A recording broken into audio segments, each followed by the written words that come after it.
The Fed's been operating its monetary policy while looking in the rearview mirror because they keep creating inflation, right? Printing money, quantitative easing, whatever you want to call it. And they keep printing more and more money. And they look at the CPI, and as long as it's below 2% or some version of it, they think it's okay to keep printing money. Meanwhile, they're ignoring the road ahead. The problem is they're going to raise rates enough to crush the economy, but not enough to slow inflation. And in fact, as inflation gets worse, that's going to be another drag on the economy. And so what you've got to do, what I'm trying to tell you, is you got to get out of all of the bubble assets that were propped up by all the cheap money. Because even though money is cheap, it may be slightly less cheap for a while, and that's enough to collapse the bubble. But you can't just go to cash because inflation is very high and it's eroding away the value of your cash. There's no safety there. You can't buy bonds. Bonds are even worse than cash because it's cash in the future. But in the meanwhile, you're tying your cash up and inflation is eating it up. I think the balls are already in motion because, we had this big increase in consumer prices and prices were up 7%, maybe a little bit more. That would be the highest rate, I think, since 1982-ish. But if we still measured prices the way we measured them in 1982, we would have, reported about a 15% increase in consumer prices, which would make it worse than any individual year during the 1970s or 1980. So this was a horrible year of inflation. And I think this is, really the beginning of the end, because now the Fed can no longer justify 0% interest rates and quantitative easing. It needs to raise interest rates, and it's now talking about raising interest rates, and it may in fact raise them. We'll see.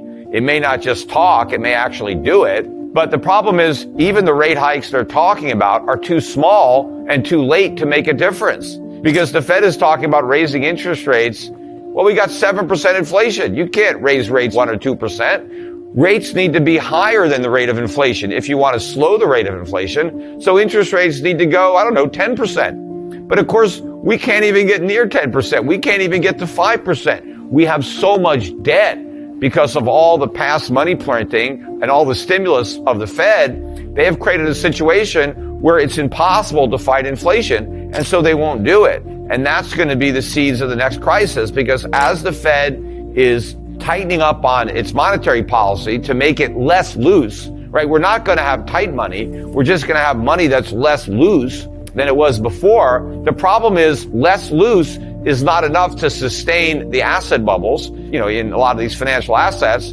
So we get a crash, but it's not tight enough to actually bend the inflation curve. And so inflation is going to keep getting worse, even as the Fed is hiking rates supposedly to fight it. That's going to lead to stagflation. That's ultimately going to cause the Fed to reverse course and start easing again, even though inflation will be worse than when it started its tightening campaign. And somewhere along the way, the markets are going to wake up to this reality, and the dollar, or the bottom rather, is going to drop out of the dollar. And then we're going to have a currency crisis that will morph into a sovereign death crisis. And then it's all over. Then we have a real collapse, because then the Fed has to let interest rates go way up and everything comes crashing down in a much more spectacular way than 2008, except nobody gets bailed out. Everybody has to suffer the losses in their entirety, and they'll be much bigger. Or they don't have the guts to do that, and they just keep printing money anyway, and they print the dollar into oblivion, and we have hyperinflation, which of course would be even worse.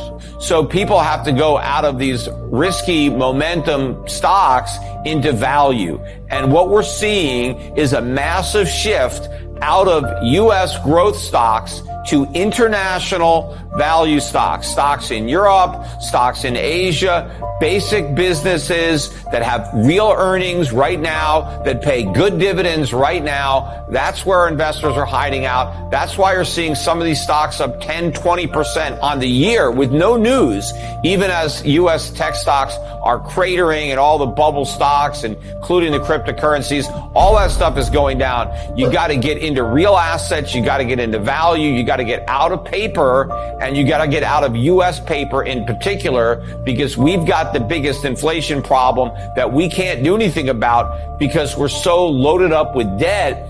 There's no way to fight inflation without collapsing the entire economy, because the whole economy is built on the foundation of these artificially low interest rates. But in order to fight inflation, you have to remove that foundation. And then if you do that, everything built on top of it comes crashing down. Most people, when you think about a stock market, you're thinking about the entire market, an index. I want to own businesses. I have to get out of cash, but I can't own, the momentum stocks. I can't own these, high-flying companies that don't have any earnings. And I can't buy cryptocurrencies, which have no value or no earnings. They went up along with everything else. I want to own something real. So I own businesses, tangible companies that have property, plant, equipment. What you want to do with inflation is recognize that the biggest losers are creditors, people who are owed money and are going to be paid that money in depreciated currency. So you don't want to be a creditor in U.S. dollars. So you don't want to own cash. You don't want to own bonds. You don't want to be in annuities, or you don't want cash value in an insurance policy. You've got to own real things. And that's why I'm buying all these foreign stocks, companies that pay very high dividends. I mean, I'm buying stocks some of them are trading for under 10 times earnings. Many of them pay dividend yields of 5 to 10%. I get that cash. I can spend it. If you're retired, you can use that cash to, finance your living. And as the dollar goes down, the value of those dividends will go up. And of course, the companies that I own, they're all raising their prices now. So they're going to be able to raise their prices. So they're going to have higher earnings and they can pay me higher dividends. So those increasing dividends will keep pace with an increasing cost of living. But a lot of Americans who are in the U.S. stock market, they're collecting no dividends. They just have overpriced stocks that are falling. And if they have money in bonds, the low interest rates that they're earning are completely inadequate. They're being more than offset by inflation. If you're getting 2 or 3% interest and inflation is 7 or 10%, you're going backwards every year, and eventually you won't be able to afford to maintain your lifestyle, especially if you're retired. Bonds are riskier than stocks right now. I mean, Yes. It's unfortunate because bonds are where you're supposed to go when you want to play it safe, because you're not taking the risk of the stock market. You're guaranteed to get your money back. The person who you loan the money to is committed to paying you back, and you know what your return's going to be because you have a fixed interest. But the problem is anyone who buys bonds now in this environment is overpaying. The prices are inflated because of the Fed. So you're paying this ridiculously high price for an asset that barely throws off a yield. Sure. Interest rates eventually rise. The price of the bond collapses, but meanwhile, inflation is destroying the value of the bonds, of the cash rather, that the bonds are going to pay you. Bonds are extremely risky. I mean, people talk about treasuries as risk-free return. I've been calling it return-free risk for years.